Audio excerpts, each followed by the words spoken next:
The Oklahoma Sooners play a football game on Saturday. What is going to constitute a win? Well, these things need to happen for the Oklahoma Sooners.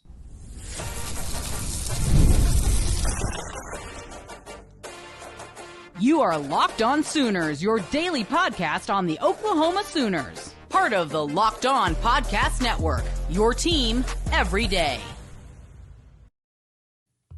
What's up, Sooner Nation? Welcome to Locked On Sooners, and thank you for making Locked On Sooners your first listen every single day. Shout out to all the everydayers out there. Tune in and subscribe to the show wherever you get your podcasts. We're part of the Locked On Podcast Network, your team every day.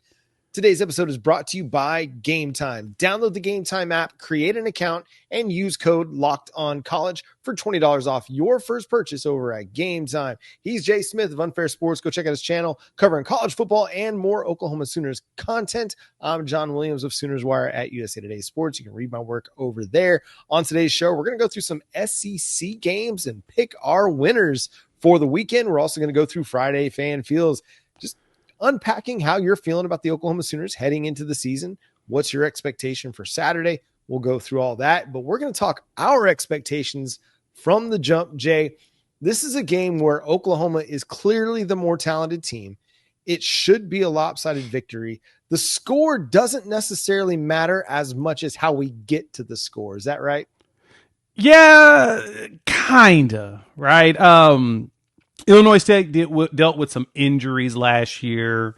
I was listening to their head coach talk to Gabe and Teddy. So they dealt with some kind of little adversity or whatnot in that Iowa game, in which they did lose the game to Iowa 40-0. So in my mind's eye is that Iowa's a defensive team that doesn't know how to score on offense. And we are a very strong defensive team with guys that should be really good on offense. So I'm thinking we should be close to that, but the last time we played an FCS team, which was Maine, late last season in that horrendously bad year that we were going through, we did win the game 59-14. So we did cover the spread itself, but we did give up a touchdown at the beginning of the game, which is when the fans started booing and throwing stuff on the field. We don't want to go through that. No. Good thing is we only gave up 250... What's that? 251 yards? Not bad. But John, the Temple game, we did a lot better than that, but we played a lot worse. Yeah, I want to see a team play clean football. And that's why I say I don't necessarily care as much as to what the score is. Do I want Oklahoma to cover? Yes. Are there lines out there? There's not a line for Oklahoma versus Illinois State everywhere. But I want them to play well. I feel like this is one of those that should be a 40-point win of sorts. But more importantly than that, I just want to see them play clean. Play clean football. Don't turn the football over. Don't have untimely penalties. Don't have mental lapses. And then even beyond that, the thing that matters the most to me is getting out of the game healthy. Yeah. That's one of my keys, especially for the offensive side of the ball, is for our mental health, for our confidence level for this season. You can't lose anybody of significance on the offensive side of the ball. I think that would just put a damper on the start of the season and have myself and probably others feeling a little bit more concerned than where we're at now. But no, man, I'm really confident in this team going into the game. And I think that they're going to be able to impose their will. If we're going to talk offensive side of the ball, I want to see them just run the ball, just run it at will. And if you run it 50, 60 times in this game, to me, that would be a huge win just from a schematic standpoint. Listen, we've got weapons on the outside. We've got wide receivers that we can use, but also when we just want to run the ball, we can do it whenever we want to. And yes, it's an overmatched Illinois State team. It's not going to be a team as good as Michigan, but still, it's a team that you should be able to run for 250, 300 yards and get a lot of guys touches, a lot of guys carries, and feel confident in what the offensive run system is going to look like, and that it can be productive. Yeah, last year against Maine, we ran for 381 yards. So, 400-yard rushing game. It's not out of the possibilities. To me, the thing that I am looking at the most on the offensive side of the ball is how we convert on third down. Against Temple, we were 1 for 12. Yeah. That was the red flag for us last season. That literally was it. We won 51-3, but that was mainly because we caused 6 turnovers, 4 fumbles, 2 picks. But we were 1 for 12 on third down. If we're not converting on third down or getting the push needed to get first downs, that's where the problem lies. So to me, this is where, I'll put it this way, John. This is dress rehearsal for Michigan. And I was talking to Colin Kennedy over there at 247 Sooners Illustrated, and that's kind of like his mindset with like how if one thing I did not realize on the depth chart when I was looking at it is there's an or on every single tackle on the offensive line. So we don't have an actual quote unquote starter. So this is dress rehearsal to go into next week so Bill Beatonbow can line up exactly who he thinks the actual best ones are in a situation where it's not fully controlled, but you should dominate. So for me, I want to see conversions on third down. Like we should punt the ball 0 times in this game. That's just my personal opinion.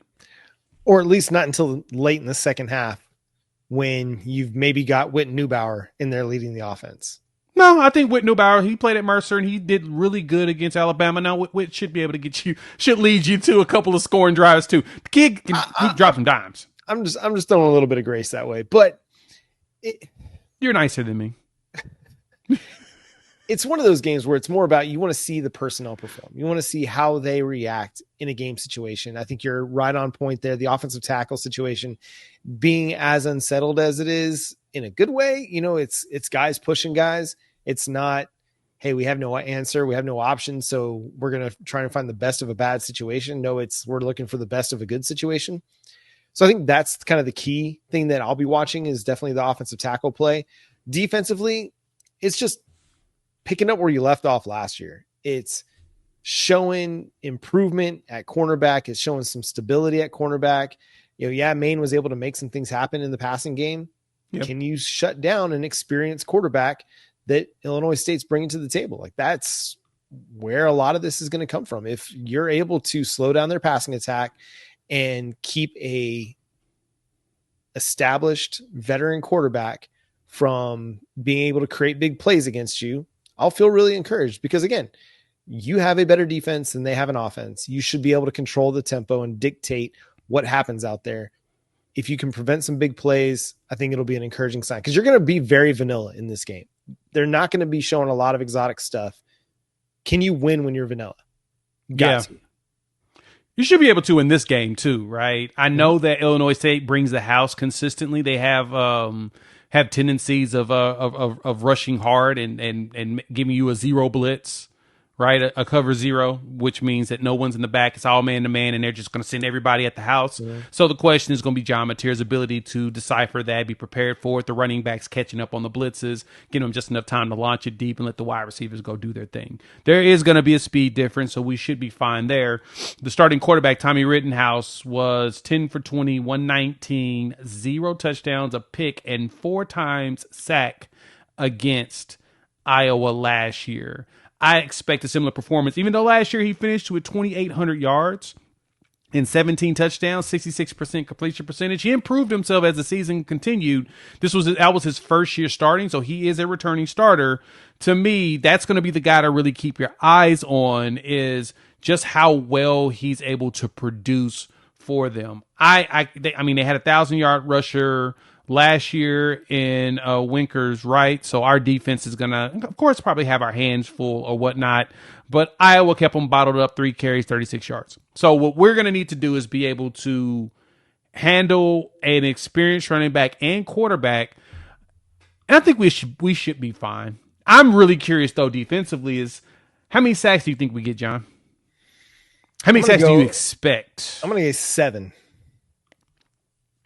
Higher than me. I was going to go with 4. I felt like they're probably going to end up doing a lot of max protect just to keep their quarterback upright for as long as possible. But we should be able to get enough pressure to where that doesn't mean much of anything.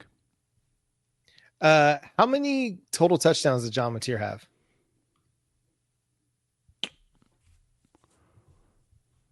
If I'm being honest, in a good game, 4. In a bad game, 1. Yeah, I think it's going to be 4. I think he's going to have 3 passing, maybe 1 rushing, but at least 4. I think Michael Hawkins gets in the end zone a couple times too, whether it's, throwing, passing touchdowns or he rushes for 1. So I'm looking forward to seeing Michael Hawkins Jr. back out there. Me too. After an offseason with Ben Arbuckle and John Kusieski and sitting and learning behind John Mateer. So we're going to pick this game, give you our score predictions in the 3rd segment as we cover all of the SEC. We're also going to discuss your Friday fan feels coming up next here on Locked On Sooners. College football is back, and I couldn't be more excited. The tailgates, the rivalries, the energy, and the stands. There's just nothing like college football. But let's be real. Actually getting tickets can feel a lot more of a battle than the game itself. Endless queues, hidden fees, prices jumping at the checkout. That's why I use Game Time, the app that gives the advantage back to the fans. It's the easiest way to secure last-minute tickets at the best prices with no surprise fees. What you see is what you pay.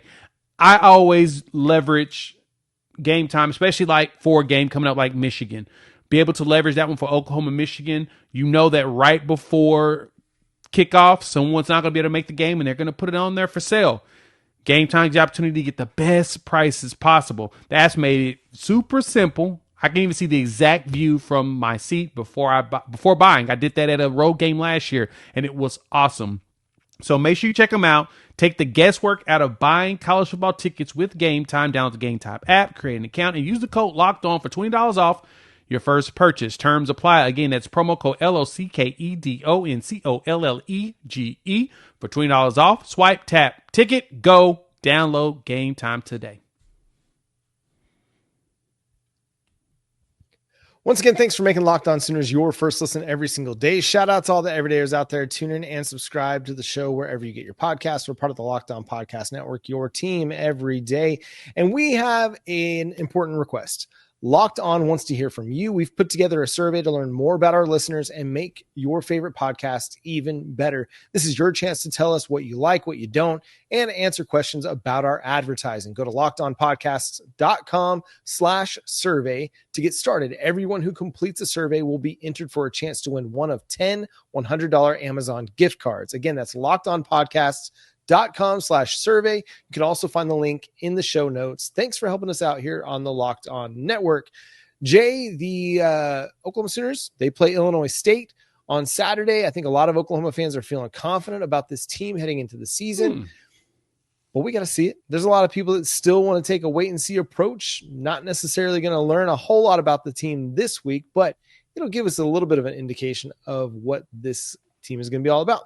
ADG1324 on YouTube says what he's looking for the most is 0 sacks allowed from the offensive line. That's what he needs. I like that. We need it. Got to have it.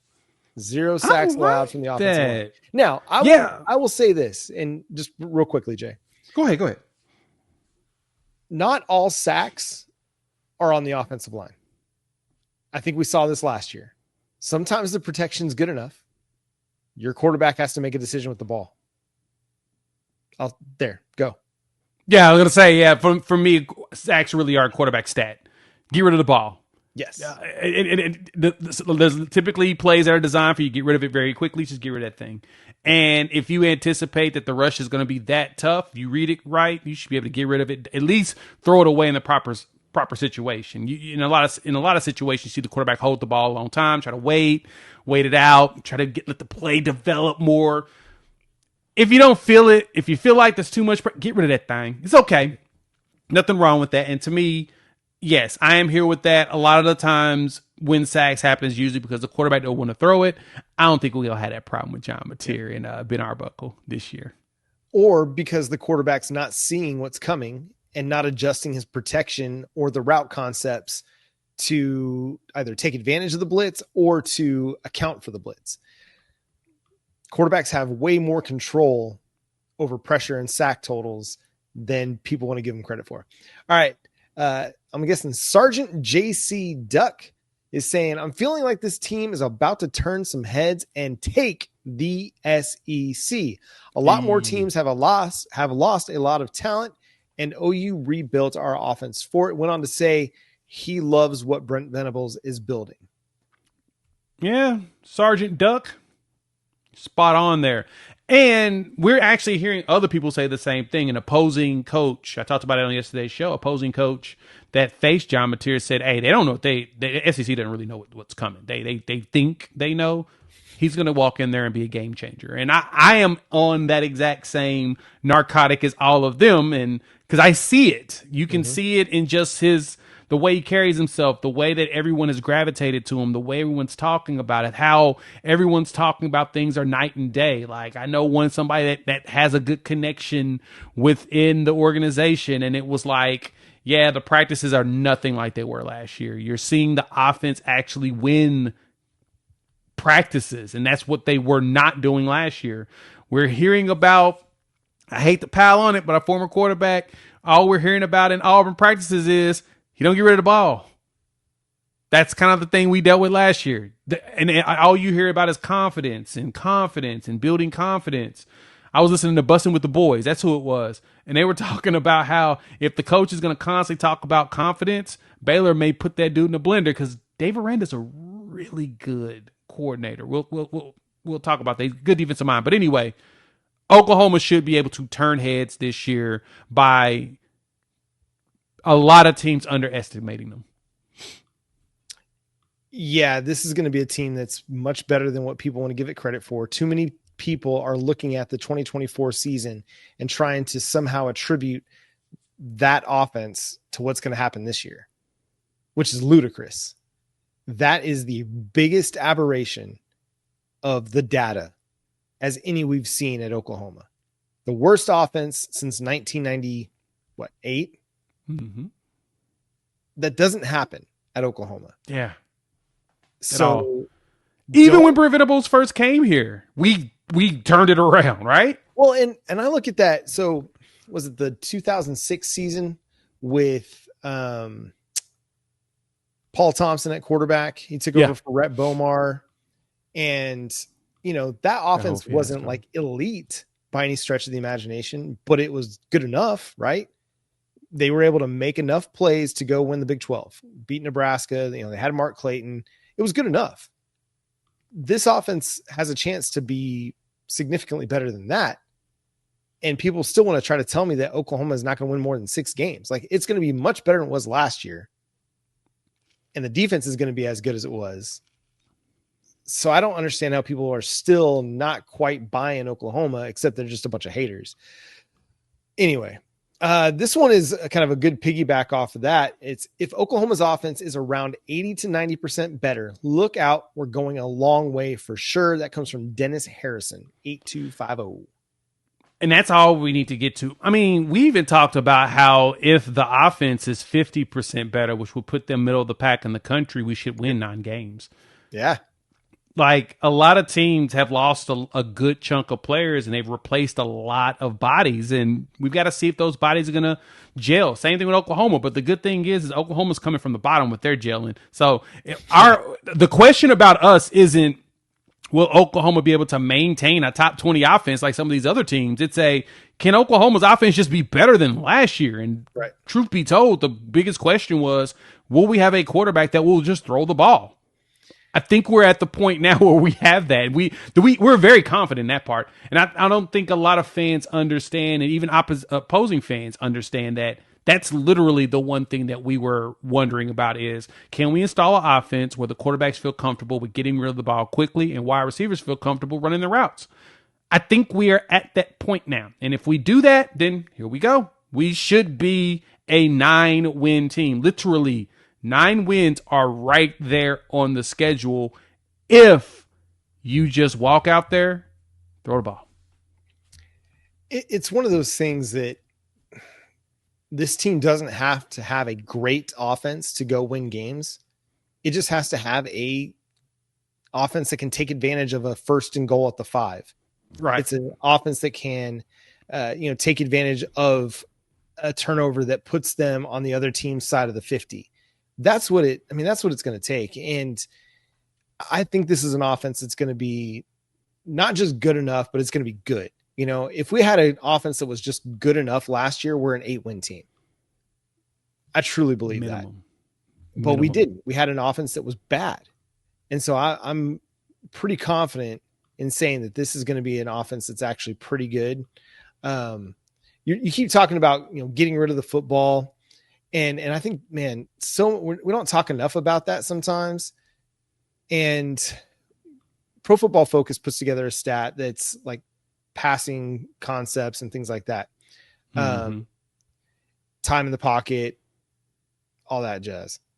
And I just want to go and like quickly compare Jackson Arnold to John Mateer, because I think that'll greatly show the difference in these two and we're seeing it in some of the highlights out of camp. It's like John Mateer is hitting his drop and he's quickly getting rid of the football.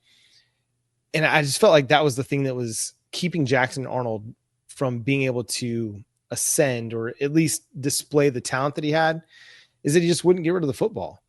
Now Pro Football Focus is trying to be really slow and loading what I'm asking it to load. But anyway, I'm trying to vamp and get this out there. We'll look at one more fan feel here before we do that. Feeling like the best outcome is we don't learn much. If OU struggles on third down offensively and defensively, we've learned we have problems. Problems are really all we can learn from this game. And this comes from Pitbull 1701. No, that's a very good point too. Like, it's a very good point that for the most part, you really don't want to learn much. You want to know that, okay, yeah, we went out there and dominated them. That's kind of the expectation. So in theory, are you learning something whenever you go out there and dominate a team that you're supposed to dominate? Yeah. It's a good point there, Pitbull. For me, the learning thing is I want to learn about just the execution part of it, right? This is a dress rehearsal in preparation for week 2. We were blessed to have the ability to have this game instead of playing Michigan week 1 like a lot of other teams. Like LSU, Clemson, I think LSU would, and we'll talk about this in the next segment more, but I think that game would be a lot better for LSU if it was a few games later. I think the Texas-Ohio State game would be better for either side a couple of games in. Now they're both, it's going to be based, we're going to judge all these teams off week 1 when we should really not really judge them until closer to week 5, because teams are allowed to get better week over week over week throughout the season. And the biggest thing is all about health. If you're healthy, then you're good. So to me, the biggest and best outcome in all of this, so we get out this bad boy healthy. So when Jackson Arnold got rid of the ball in under 2.5 seconds, his completion percentage was 70%. When he didn't, and his season completion percentage was not good. Like it was, I think it was below that. For John Mateer, when he got rid of the ball in under 2.5 seconds, I lost it. Sorry guys. This is terrible. This is why you shouldn't do this on the fly. But anyway, get rid of the ball. Get rid of the ball quickly and move on. Like, get to your drop, hit your read, get rid of the football. And if it's not there, get rid of it. Don't let the pressure force you into a situation you don't want to be in. Exactly. That's it. Just get rid of the ball. Just get rid of the ball. Too many times Jackson Arnold was not willing to throw the ball. We're going to talk more about Jackson Arnold coming up next. Last thing here comes from Brent Chapman. He says, looking forward to a climb like we had in 2000. Boomer. Sooner, Brent. Appreciate you, man. Coming up next here on Locked On Sooners, we're going to pick the SEC games this weekend. Hey, Sooner fans, are you still paying full price for gas? Stop leaving money behind. Get real cash back every time you fill up with the free Upside app. Simply download the Upside app in the App Store or Google Play right now and start earning cash at the pump today.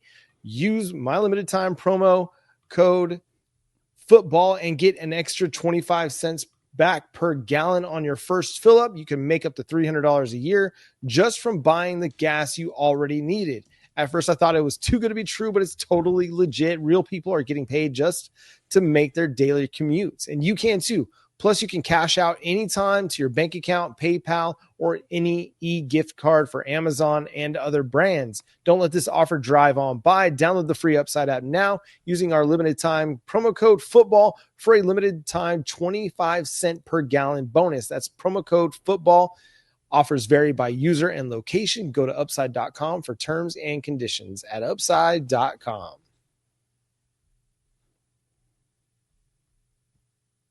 Thanks again for making Locked On Sooners your first listen every single day. Shout out to all the everydayers out there tuning in. Subscribe to the show wherever you get your podcasts. We're part of the Locked On Podcast Network, your team every day. Jay, let's pick some SEC games, man. I'm pretty excited, man. We're here. We're watching football Thursday night, and now you get to start your Friday with even more games. First ballot game up for bid right now, I guess you could say, would be SEC Auburn traveling to Baylor. Right now in FanDuel, Baylor is a 2.5-point dog at home. Kind of wild to me that has shifted so much over the last few weeks. I know that it initially was, I think it was Auburn, like a 3.5-point favorite. Then it shifted all the way into Auburn becoming a 2-point dog, and now it's back to Auburn as a favorite. Give me Baylor, though. I think I like the fact that Baylor has so many seniors on this roster, a lot more of a veteran presence. I know that Auburn has the blue chip ratio on their side, but I don't trust Auburn after last season with a veteran quarterback. So give me Baylor to put them in a blender and make it really tough. As much as I like Jackson Arnold, both as a person and a player that has a lot of talent, he hasn't shown it yet. We're a long way off from the game against Tulsa. We're a long way off from the game against Arkansas State 2 years ago. He's got to buy back, I think, a lot of trust for people to really buy into him as a player. And Auburn's got a ton of talent, but until Jackson Arnold can prove that he is that guy that can utilize that talent and take advantage of it, it's hard to buy into it yet. Yep. Again, I'm a believer, man. I believe the talent is there, but if I'm being honest, I got to see it now. So give me Baylor plus the points over there. All right. Next up, biggest one of the week. Hands down, number 1 Texas traveling to number 3 Ohio State. Right now, FanDuel, Ohio State is a 1.5-point favorite at the crib. And this is back to another blue chip ratio conversation. Both teams have new quarterbacks. Both teams had some new offensive line configurations. Ohio State has all their wide receivers, where Texas has a bunch of young wide receivers that they're breaking in comparison. So, and both defenses are going to be really good because they're really good on all 3 levels. I'm going to take the Buckeyes in this one. I think the Buckeyes win. And I actually think the Buckeyes cover the spread and win this game by a field goal. So earlier this week, I was on with the Ghost of Texas Football, and we were talking about this game, and I was leaning Texas. I really was. And even just before the show, I was talking with Jay. I'm like, man, I think I'm picking Texas. But I look at it a little bit more, and my heart can't let me do it anymore. I'm going Buckeyes. Yes, I flip-flopped. Forget it. Buckeyes. Not by much. It's going to be a close game. I just think I trust Ryan Day and Ohio State's offensive line, and I just feel like they're going to be able to find more ways offensively than Texas will in this game. I can see that. That feels very fair to say in this circumstance. So I think I'm kind of in that same boat. All right. Next game, we've got 10. Huh? Yeah, of course. You got to every time. Every day. All day, every day. 3 or 4 times. Give me a penalty. Give me a penalty. Give me a penalty. Next game, we've got Tennessee hosting Syracuse. Tennessee's a 13.5-point favorite in this game. Now, this game is very interesting to me because Syracuse did a lot of moving and shaking on their roster. And so Fran Brown's doing a really good job of building this team. This is also in Atlanta, Georgia. So this is going to be a neutral site game. I think Syracuse covers this spread, but I think Tennessee wins the game. Yeah, I've got Syracuse plus the 13.5. He has a team generally that I think is going to battle and keep things close. So give me Fran Brown and the orange to cover or to keep it within 13.5. I like that. Okay. All right, next up, Mississippi State is traveling to play against Southern Miss. Mississippi State is a 13.5-point favorite. Go ahead, give me the fighting Jeff Lebby's. I think The fighting cowbells. Too. More cowbell. I need more cowbell. More. I think they actually cover the spread too. Yeah, they cover. Move on. All right, next game we've got. Oh, where did it go? Kentucky is hosting Toledo. Now, Kentucky here on FanDuel is a 10.5-point favorite right now. That could probably change in like the next few minutes because, after they named their quarterback, Calzada, it moved up a little bit. So I'm wondering if they have confidence in Kentucky. Kentucky should win this game. Yeah. And they should cover the spread. It should be a 14-point win. So give me Kentucky. Yeah, I think Kentucky covers. Listen, Zach Calzada has been a journeyman quarterback, but he had a really nice season for Incarnate Word. Maybe figured some things out. The last guy that started Incarnate Word, Cam Ward, ended up becoming the #1 overall pick in the NFL draft. I don't think I want to compare those two, but we'll move on because there was another team in between there from Incarnate Word. Be way better than what Brock Vandagriff, Lincoln Riley's favorite quarterback in the 2021 recruiting class, was for Kentucky last year. Oh God, that 5-star! I cannot believe that 5-star failed so 5-star-y. But anyway, Alabama against Florida State. Alabama's a 13.5-point favorite on the road, and that one is a very intriguing game because is Florida State are they going to go regress back to the mean, which would be a lot closer to a 10-win team than it would be the crap they put out last year. Remember, the year before they were 13-0, and then they lost their quarterback right before the playoffs. And so we know that, they lost their opportunity to even play in the playoffs, even as an undefeated team. So I think Florida State covers this spread, but I think Alabama ends up winning this game by a touchdown. Yeah, give me Bama. I think Thomas Castellanos, he just talked too much. I can totally see that. That totally makes sense. I can totally see that. All right. Next up, we've got Georgia hosting Marshall. Georgia's a 38.5-point favorite. I mean, they better win by 40. Or we're going to think that there's definite issues down there in Georgia. So give me that one. Georgia's weird in big spread games like this, I feel like. But I also think Kirby Smart's going to go in there and prove a point. He's got to. He's got to shut somebody up. So give me them to cover that one big time. Arkansas, Alabama A&M, my apologies. Arkansas, Alabama A&M at the crib, 46.5-point favorite. Arkansas better cover that spread, but I don't think they will. Yeah, I know, right? I don't think they're going to cover the spread. I hate these big spread games. I think they win by 40, but I don't think they win by 47. No, I'm gonna take Arkansas to cover because I feel like they did the same thing last year against an FCS team. You're like, it's Arkansas. I don't think they'll do it, and then they went and put a boatload of points up on somebody. Yeah,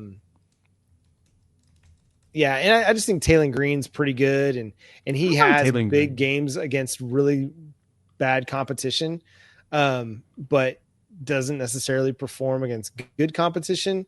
So I just think this is going to be one of those stat padding games. Yeah, against Arkansas Pine Bluff last year, they won 70-0 to open the season. So yeah, give me That's Arkansas in a romp to cover. I'll let you have that. I'm still going to say they don't cover the spread.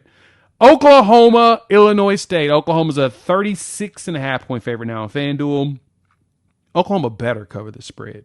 I'm going to yell, fire everybody. Yeah, I think Oklahoma's going to cover it. That shouldn't be that hard. This one should be one where they should go. They should score at least 50 in this game. Half a hundred on them. If the spread was 50, I'd pick Oklahoma to cover the spread. Exactly.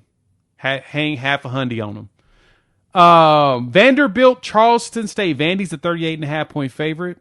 I think Vanderbilt covers that spread. I think Diego Pavia goes out there and he gets 40 points by himself. Will they run enough plays though, and have enough possessions to be able to do that? That means they have to score basically on every possession. Yeah, I could totally see that. I think that literally will happen after every punt. They will score, and I think Vanderbilt's defense is going to be a lot better than we're giving them credit for. I am very high on Vandy this year. Next year, I have questions, but this year, I'm very high on Vandy. I think they'll obviously win the game, but I don't think they're going to cover. Okay. Florida, Long Island. Florida's a 45.5-point favorite. I mean, Lagway better be playing, and they cover it in the first quarter. Yeah. Another big game of the week, John. You have LSU Clemson. LSU's traveling to the other Death Valley, which is technically the real Death Valley, not the other Death Valley. Clemson is a 3.5-point favorite in this game. Now, on the squad show, I was kind of leaning towards LSU. I was like, I think LSU can do that. But then I listened to Locked On LSU host Mike Muscana, and he basically changed my mind. I'm going with Clemson in this one. And the only reason, twofold. One, LSU just lost their starting safety. The transfer from Houston just got ruled ineligible because he got ejected in the last game of the season for Houston, which means that he has to sit out the next game. And this is where we're at. So that hurts because that's where LSU struggled last year. So they've got to mix some things up. Clemson's roster is full of a bunch of juniors, redshirt juniors, and seniors that were recruits. Not transfers. Yeah. Recruits. Give me Clemson, and I think they actually cover the spread. Yeah, I like Clemson, minus the points.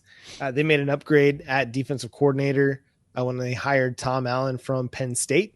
So that's a big get for them. I think he's going to, put that defense in a lot better position to succeed this year. Wes Goodwin, I know he's on Oklahoma staff. He's a talented coach, but maybe just didn't have all the right answers.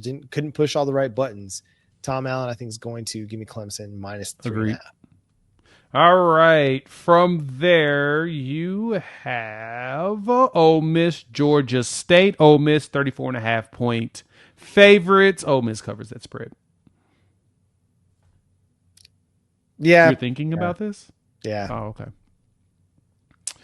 This one's more intriguing. I don't know what to expect from Ole Miss this year. It's Lane Kiffin. I expect them to put up points against a team like that. Yeah, I guess. That's the only reason why. I also expected them to beat Kentucky, and they didn't do that. So I mean, yeah, touche. With a better roster. They're going to put up the points in this game. Okay. A&M at the crib hosting UTSA. 23.5-point favorites. That spread's intriguing to me. A&M Mike Elko's defense. I can go with that too. UTSA they were doing some good stuff. Heck, weren't their head coach Traylor was a kind of the lead for this job at A&M anyway at one point?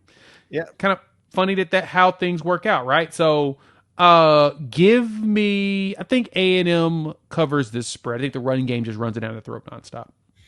Yeah, Marcel Reed's going to run for 100 yards. They're going to run for a bunch of yards. And that's really all they'll need to do against UTSA because they'll just maul them, and the defense will just shut them down. Yep. And the last one for the weekend in the SEC goes to South Carolina as a 7.5-point favorite against Virginia Tech.